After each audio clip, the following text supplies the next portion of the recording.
You're listening to an exclusive interview here on Sports Radio Beaumont, 1450, 1510, KIKR. Okay, folks, joining us on the show this week, he is one half of the ROH Tag Team War Machine, the one and only Ray Rowe. Ray, welcome to the show. Thanks for having me, guys. Oh, we certainly appreciate you coming on. You can follow Ray on Twitter at Raymond X Rowe or on Facebook.com/Raymond X Rowe. You're going to be out at the Bustin' for Autism taking place July 12th out of the Pasadena Convention Center. They're going to be having a special meet and greet with all the superstars from 3 to 6 p.m. with bell time right at 6. Proceeds are going to be going to a nonprofit charity, Bustin' for Autism. There's going to be special guests Colt Cabana, Alberto El Patron, Tommy Dreamer, Hacksaw Jim Duggan, Hernandez, many more. For all the details on that, go to ClutchCityProductions.com or LoneStarWrestling.com for tickets and further details. Now, you, Ray, you're going to be going up against Hernandez from Lucha Underground, so it's going to be kind of cool. It's going to be sort of a Ring of Honor versus Lucha Underground kind of matchup at this event. What are your thoughts on your opponent? I've known Hernandez for a while now, multiple years, and I've actually wrestled him for the first time about 6 months ago in Pittsburgh, Pennsylvania, before I ever moved to Texas. And then I came to Texas 5 years ago, and I wrestled with him a lot in San Antonio. Now, he and I have both changed gears in our career since then. I'm a very different person and very different opponent than the one he remembers last. So if he thinks that that's the Ray Rowe that's going to step in the ring with him, he's going to be surprised in a very bad way. I know that Hernandez is very, very talented. He's a big, strong guy, but I'm about 25 pounds heavier than the last time I was stepped in the ring with Hernandez, and I'm in the best shape of my life. So I hope, for his sake, that he brings his A game. Very cool. So it's definitely going to be one of those matches you can't afford to miss. Going to be a great time, and you can be seen regularly on Ring of Honor programming on all Sinclair Network stations and also on Destination America now on Wednesdays at 8 p.m. Eastern, 7 p.m. Central. What was your reaction when you heard that Ring of Honor had been picked up by Destination America? I'll tell you, that was a crazy day for everyone involved with Ring of Honor because that announcement was guarded so closely that there were only 3 people in the entire organization that knew it was going to happen beforehand. I had so much social media outreach through Instagram, through Twitter, through Facebook, that my phone literally went from a full charge to dying in an hour. Wow. I was at the gym when the announcement happened, or I was driving to the gym when the announcement happened, and my phone vibrated. I parked my car, I checked my phone, and I was like, the first picture I saw, I was like, that can't be real. I haven't heard anything about that. That can't be real. And then the text messages started, and my phone literally didn't stop vibrating. I had to turn it off vibrate because it was vibrating so much. And I had something, several hundred messages in a matter of 60 minutes, and it just completely burned my phone battery. It was a crazy day. A crazy day. Crazy good. It was not a surprise that I was expecting, but it's really, really positive thing, and it's really building momentum for Ring of Honor right now. Did you or anyone in the locker room feel a sense of, okay, it's time to show what we've got, time to step up our game when we heard the news, when y'all got on Destination America, knowing that there was another company on that channel? To be completely honest, it's not changing who Ring of Honor is. We're not really stepping up as much as we are doing the same thing we've always done. We're just now reaching a broader audience. If you've ever attended a Ring of Honor event, there isn't really an extra gear for these guys to go. We are already performing at the absolute limits of physical capacity. I mean, guys are literally risking their lives every single night and hitting each other as hard as we possibly can every single night, leaving every ounce of themselves in the ring. So what this Destination America does, it doesn't change who Ring of Honor is. This just allows us to be seen, to be recognized, and to reach that many more people who haven't experienced the passion, haven't experienced the magic, haven't experienced, the best wrestling on the planet. Now they're getting a chance to. Absolutely. And if you have not been to a live Ring of Honor show, Tyler and I can attest, it is absolutely amazing. You're going to have a great time. So fun. we went to New Orleans during WrestleMania 30 weekend and got to go to all the Ring of Honor events, and it was just an absolute blast. That was a big weekend. Big weekend. It was amazing. We had such a great time, and I bought the DVD and everything of the event. It was great from Supercard. But we have seen over the last few months, we've seen sort of a surge of wrestling talent appearing on different promotions, New Japan, Ring of Honor, Global Force, all, Lucha. Over the past few months, plenty of them have stopped by Ring of Honor. Is there anyone that you preferably would like to see in Ring of Honor that you'd like to go up against? Well, one guy who's in Ring of Honor currently, who I would love to wrestle one-on-one, is AJ Styles. Oh yeah, he's a guy who I've never got a chance. I've been involved now in a couple different tag team situations with him, but I've never had the opportunity to go one-on-one with him. And right now, he holds the IWGP heavyweight title, which to me is what, next to the Ring of Honor World title, is the most prestigious titles in the world. So I'm counting AJ top 3 wrestlers in the entire world right now, and I want to see how I stack up. I really, really want to wrestle AJ Styles one-on-one. The other guys that I want to wrestle is actually a rematch. We started some unfinished business in San Antonio, and it's the Killer Elite Squad. Nice. The referee actually threw the match out because nobody was listening to the 1-in, 1-out rule. All 4 of us were in the ring, and it went on for 3 or 4 or 5 minutes, where we just continued wrestling and fighting and fighting and fighting, and the referee lost all control, and he threw the match out. Nobody was ready for the match to end. Us, the crowd, anybody. So nothing was resolved. We don't know who would have won that match because we were still halfway through the fight. So there's a lot of unfinished business. There's a lot of, we have a lot of respect for KES and what they've done, but we think we're the better team. They obviously think they're the better team. They've got some accolades in pro wrestling. Noah, they're the GHC heavyweight tag team champions. They're the NWA World Tag Team Champions. We don't have those accolades yet, and we want them. So it's kind of that prison mentality. You walk into prison the first day and you go after the biggest guy. We want KS, and we want them back. We want to show everybody exactly what what we're capable of. Very cool. Yeah, you've teamed up with Hanson to form War Machine, gone on the destructive warpath, so to speak. So what's it like working with Hanson? Do y'all ride together from show to show, backstage? Do y'all pal around? Is it more of a business meeting, or are y'all, more pals? You know what? He's my roommate on the road at Ring of Honor. So he's definitely a guy that, and when we're traveling between shows for Ring of Honor, we drive together, we ride together. We're definitely always in the same car. He's a guy who I've become friends with. I didn't know him before we both started with Ring of Honor in that Top Prospect tournament, but he's a guy who's become one of my best friends, which is really fortunate with the business side of it, being that we did form a tag team and we've got some success together. To be able to do that with somebody who's such a good friend is really a blessing, because that doesn't always happen.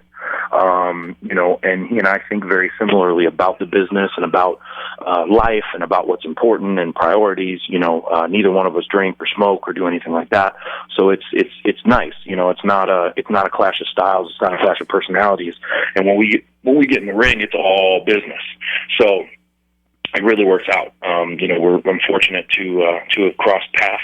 When we did, it was kind of one of those right place, right time moments, and we hit the ground running together. How did your family react whenever you said that you wanted to become a professional wrestler? Were they supportive? Were they a little bit apprehensive? Because it's it's a tough business to get into. It's a tough business on you physically and emotionally and mentally. So your family's always got to look out for you and make sure that their little boy is safe, or their husband is okay when they're on the road. So how did your family take that news whenever you said, I want to be a wrestler? Well, I mean, I've been involved in violent contact sports my entire life. So and I've loved wrestling since I was literally 5 years old. So I don't think it was that much of a surprise to my family that I was going to do something violent with my life. As far as my mom and dad goes, my dad was really supportive. He's been supportive through all my athletic stuff. Whether it was playing, from the time I was playing t-ball to running track, throwing shot put, wrestling. I started wrestling in 5th grade, and I wrestled through college. And I played football through middle school, high school, all that stuff. I mean, I trained in MMA. I've dabbled in boxing. I've done some stuff. A lot of contact stuff. I think with pro wrestling, it was just an extension of that lifestyle. I was right place, right time. I got involved in the business when I did. Got around some really, really good guys, and they took care of me. My mom always worries. She's always scared that I'm going to get hurt or that, something bad is going to happen. But she's supportive.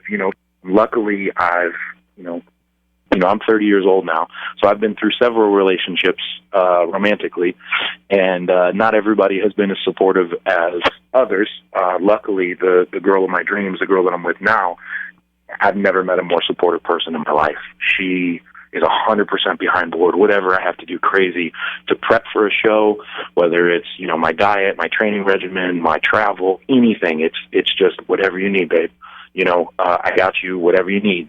You do it. You do it. You do this because she knows it's what I do, and it's what my passion is, and it's what makes me happy. So I cannot speak enough about how important that support system is for something like we do that's physically demanding and is time away from people and stuff like that. If you've got somebody at home who is giving you crap about it, you're not going to have a very long career. Being a wrestling fan, who has been your biggest influence in your wrestling career?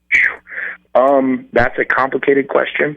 Obviously when I was 5 years old, I was a Hulkamaniac, doing poses on demand.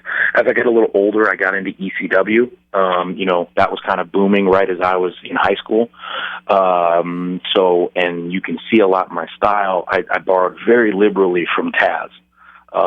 Especially earlier in my career, I was actually known as the new suplex machine. It was just a very, not very subtle homage to the human suplex machine. And he was an amateur wrestling guy, so I kind of gravitated towards amateur wrestling guys as being my idols. The guys I emulate. So Taz, Kurt Angle, Brock Lesnar, Bobby Lashley, guys like that who were, big, power, athletic guys. And these were massive individuals, but they could wrestle, they could move. Brock could do shooting star presses. He didn't always, but he had the athleticism to do it. So I tried to mold myself in that position because I can physically do a lot of things that would kind of open people's eyes, as far as aerial stuff. And it's just something that I don't need to pull out, so I don't. I appreciate that athleticism. Guys further back, you gotta love Stan Hansen and Terry Funk and the Von Erichs and all the great wrestlers through Texas. I mean, it's just the people through here are amazing. So, but like big guys that I watch or I pay attention to are like Dr. Death, Stan Hansen, Vader, Bruiser Brody, Terry Funk. I watch a lot of their Japanese stuff and just, and I'm amazed at what they were doing at the time they were doing. This next one is sort of a two-part question. We like to ask these kind of questions. One, what would be a fantasy match that you would like to watch between two wrestlers, past or present? And another one would be, who would you like to face, past or present? That would be a fantasy match for you. Who I'd like to see wrestle right now. One of the guys that I'm the biggest fans of right now watching is Kyle O'Reilly. From Ring of Honor. I mean, I don't know if you were watching his current stuff, but he is performing at such a high level that it's literally insane. Like I watch him, and he's a guy that I have a lot of respect for, and I can't process some of the things that he's able to do, some of the magic he's able to create in the ring. So I would love to see him go, a 30-minute Iron Man match with AJ Styles. Just go out and just shine. I'd love to see him wrestle Okada. I mean, it's stuff like that. Like I think those matches would be amazing. He just competed in the Best of Super Juniors, and I don't know if you saw him versus Kushida for the finals. But if you like wrestling, go watch Kyle O'Reilly versus Kushida in the main event. And I know we're asking, fantasy matches. That is a fantasy match. Like you will literally not be the same wrestling fan after you watch that match as you were beforehand. So anytime you can see that matchup, I would say that should top anybody's fantasy list. Past, who I would like to wrestle from the past. I would love to get in the ring with, like I said, Stan Hansen or Dr. Death Steve Williams or Terry Funk. I think any one of those guys would just be amazing. From a tag team standpoint, I think War Machine versus the Steiner brothers in their Japan days, in the late '80s, early '90s, when they were just killing people, or the AWA Road Warriors versus War Machine would be some crazy matches. I'd pay to see that. Yeah, man. That'd be awesome. Now we do have to talk about your motorcycle incident. Unfortunately, you did suffer a motorcycle injury back in August. You were out for several months. You were even told by doctors that you would never wrestle again. And for any wrestler, you have to take that under extreme consideration. Did at any point you think your career was actually going to end, or did that say to you, I'm going to drive to push through this rehab. I'm going to get back in that ring. I don't care what these doctors think. Well, before I answer that, there was actually a more serious thing said to me than "you'll never wrestle again." The doctor looked at me dead in the face and said, "I don't know why you're alive." Wow. So he said, literally, like medically, I cannot explain to you how you survived your accident. That's crazy.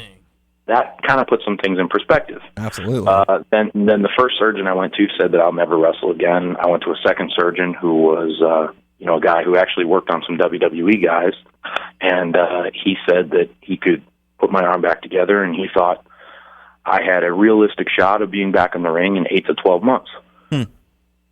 And if I did everything right, and I had full clearance at 5 months.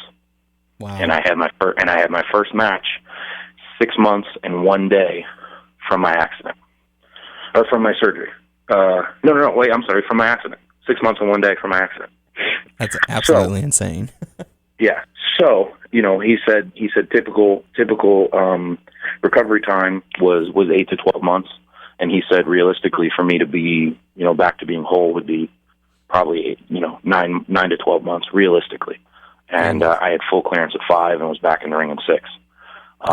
It was I was very, very fortunate that I had the support system I did, because it was definitely the lowest point of my life. You ask, there were times where I thought it was all over.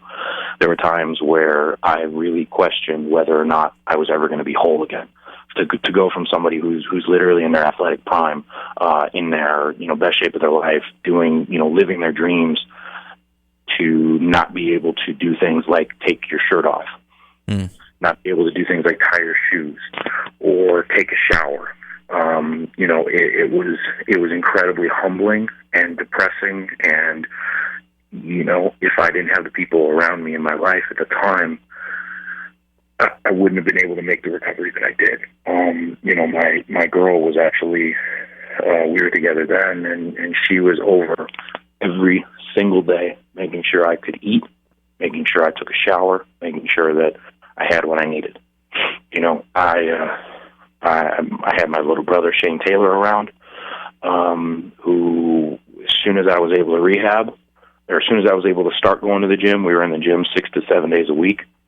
Every single week, before I could drive, he would pick me up and take me to the gym, and we would go. I had, and the other guy that I had who was instrumental in this was Jax Dane. Jax was checking on me every day. Anytime he was in town, we lifted together, we worked out together, we ate together, and Jax is my roommate now, and he's actually just gone through, he just tore his tricep, and he's going through his own rehab. So now I get to literally return the favor for what he did to me during my recovery. So I'm taking him to the gym, and we're working together and dieting together and training together. It's all come full circle there. Very cool. Always nice to have that support. It's unbelievable what a support system can actually do for a person. Yes, sir. You just can't explain it. And we certainly appreciate your time. We are certainly glad that you're still here with us.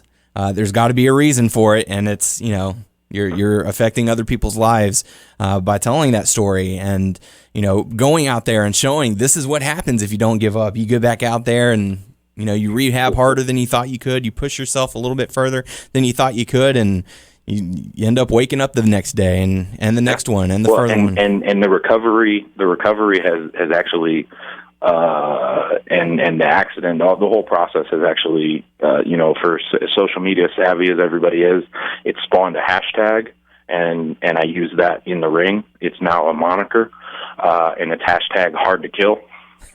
And I'm now announced as hard to kill Raymond Rowe because I literally am. It's difficult to end my life, I guess. Mm-hmm. But it's something that started during the recovery process, and it's just carried through to the ring. So it's I use it to remind people what I went through and exactly what you're talking about. Mm-hmm.